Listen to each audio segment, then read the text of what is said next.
তেল বাটার ছাড়া এমন নরম তুলতুলে একটা পারফেক্ট নান রুটি তৈরি করে দেখাবো আজকের রেসিপিতে। আসসালামু আলাইকুম ভিউয়ার্স, ইটস অ্যান্ড ট্রিটস থেকে আমি ইমা জাহান আবারও চলে এসেছি দারুণ একটা রেসিপি নিয়ে। রেসিপিটি শুরু করার আগে প্রিয় দর্শকের উদ্দেশ্যে বলবো, যারা আমার চ্যানেলে নতুন প্লিজ আমার চ্যানেলটিকে সাবস্ক্রাইব করে দিবেন এবং অল বাটনে ক্লিক করে রাখবেন।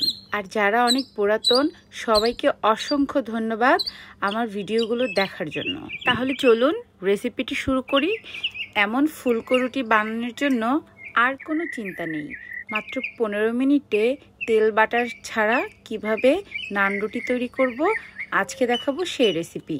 প্রথমে একটি মিক্সিং বলে 1 কাপ ময়দা নিয়ে নিচ্ছি, হাফ চা চামচ লবণ, 1 চা চামচ ইস্ট, 1.5 চা চামচ চিনি, একটু উঁচু করে 2 টেবিল চামচ গুঁড়ার দুধ, একটা ডিম দিব। এরপর এখানে মিশাবো পরিমাণ মতো পানি। পানিটা নর্মাল টেম্পারেচারের হতে হবে। এবার এটাকে ভালো করে মিশিয়ে নিচ্ছি। শুরুতে একটু হাতে লেগে আসতে পারে, কিন্তু চিন্তা নেই, আস্তে আস্তে আপনার এটা একদম সুন্দর এবং পারফেক্ট একটা ডো হয়ে যাবে। আমি এখানে হাফ কাপের মতো পানি অ্যাড করেছিলাম। আপনাদের খুব বেশি স্টিকি মনে হলে হালকা একটু ময়দা হাতে ছিটিয়ে নিতে পারেন। এইভাবে করে এটাকে প্রায় 6 থেকে 8 মিনিটের মতো ভালো করে মথে নিতে হবে। মনে রাখবেন, ডোটাকে শক্ত বানানো যাবে না। আমারটা পারফেক্ট হয়েছে। ডোয়ের ময়েশ্চারটা ধরে রাখতে আমি এখানে প্রায় 2 টেবিল চামচের মতো সয়াবিন তেল অ্যাড করেছি। এটাকে উপর থেকে ঠিক এইভাবে করে মিশিয়ে মিশিয়ে দিতে হবে। খেয়াল করেছেন নিশ্চয়ই, এর আগে আমি কোনো তেল বা বাটার ঘি কিছুই ইউজ করিনি। এবার এটাকে রেস্টে রাখবো 15 থেকে 20 মিনিটের মতো।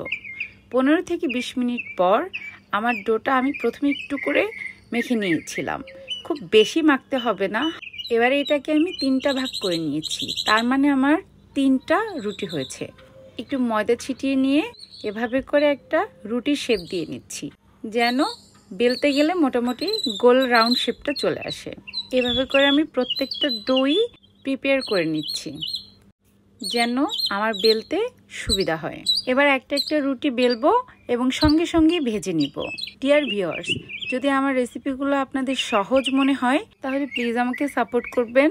ভিডিওটি প্রয়োজনীয় হলে ফেসবুক থেকে যারা দেখছেন তারা শেয়ার করতে পারেন আপনার টাইমলাইনে। আর ইনস্টাগ্রাম, টিকটক থেকে যারা দেখছেন তাদেরকে অসংখ্য ধন্যবাদ।